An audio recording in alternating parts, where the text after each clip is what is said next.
असौ वृकोदरः, ये जो मोटे मोटे शरीर के दिखाई दे रहे हैं ना, बड़े बड़े लंबे चौड़े, ये है भीम। असौ वृकोदरः, वृक उदर जिसका मोटा पेट है, ये भीम है। और ये दुबले दुबले छरहरे बदन के जो दिखाई दे रहे हैं ना, ये अर्जुन है।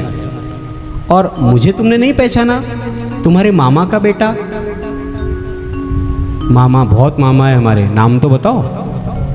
मैं तुम्हारे मामा का बेटा कृष्ण, तुम्हारा पुराना शत्रु। अच्छा, हम तीनों में से किससे भी युद्ध कर लो। जरासंध बोला, ये अर्जुन, इससे क्या युद्ध करूं, फेल। और तुम्हें तो मैंने हराया है। भगवान बोले, 17 बार मैंने उसे हराया, वो याद नहीं है। एक बार, वो भी ब्राह्मणों का मान रखने के लिए मैं हारा, तो उससे बार बार गिना रहा है। तुम तो मुझसे डरकर समुद्र में जाकर छुपे हो, तुमसे क्या युद्ध करना। हाँ, ये कुछ है मेरे लेवल का। भीम की ओर देखकर कहा। कन्हैया ने अर्जुन से कहा, जरा भीम दादा का चेहरा देखना, एकदम छाती चौड़ी हो गई। ये हुई ना बात, दोनों से श्रेष्ठ मुझको बतलाया है।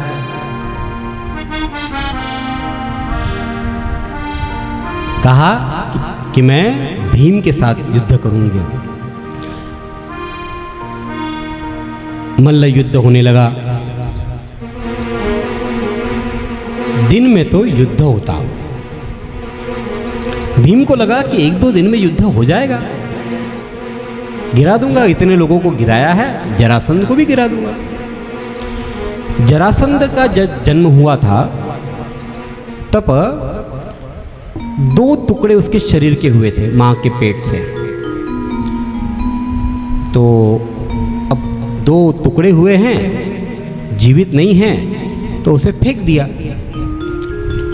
फेंकने के बाद एक जरा नाम की राक्षसी थी, उसने उन दोनों टुकड़ों को जोड़ा और जोड़ करके उन्हें जीवित कर दिया। और इसीलिए उनका नाम हो गया जरासंध। जरा राक्षसी ने जोड़ा ना, इसीलिए नाम हो गया जरासंध। तो युद्ध होने लगा। बहुत बलशाली था जरासंध। भीम की तो नस नस ढीली हो गई।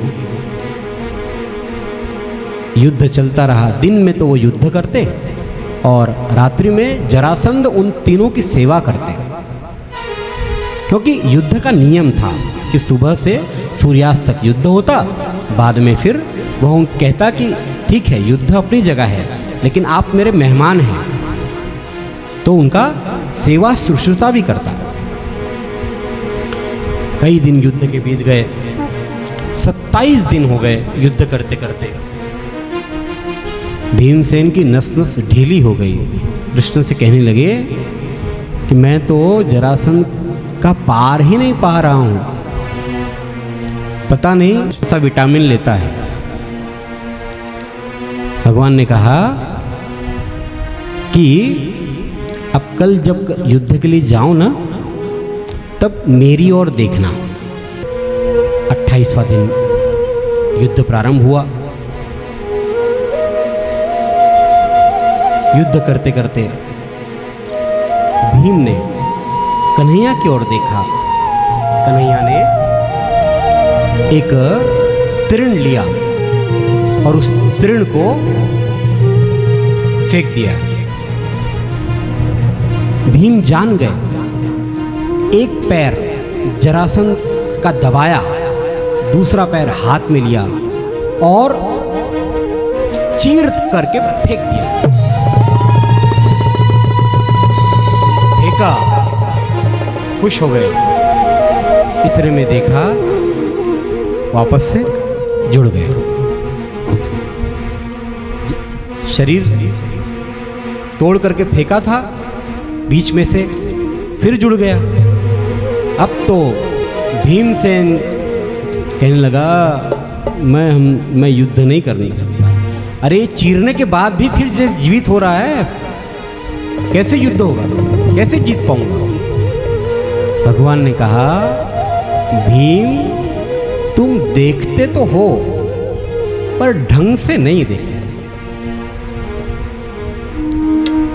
आप सब लोग मंदिर जाते हैं, भगवान के श्री विग्रह का दर्शन करते हैं, और आने के बाद आपसे पूछो कि आज ठाकुर जी की पोशाक कौन से रंग की थी?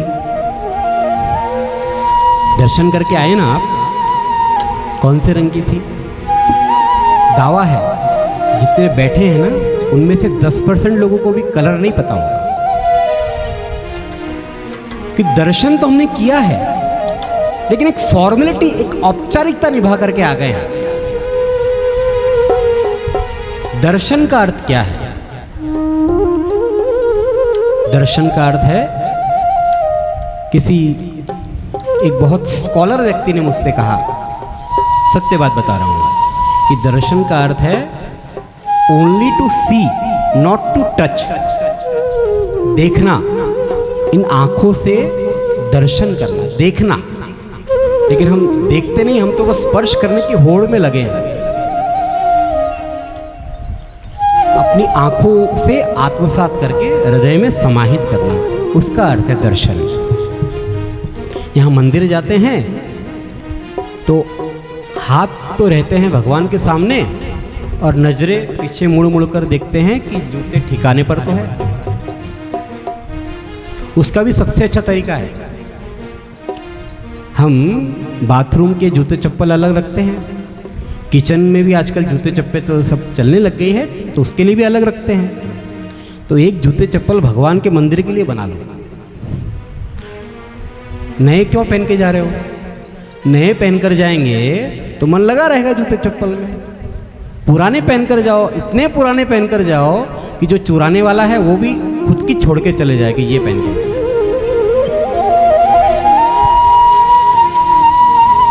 तस्मात् केनोपायेन मनः कृष्ण निवेशे, किसी भी तरीके से मन गोविंद में लग जाए।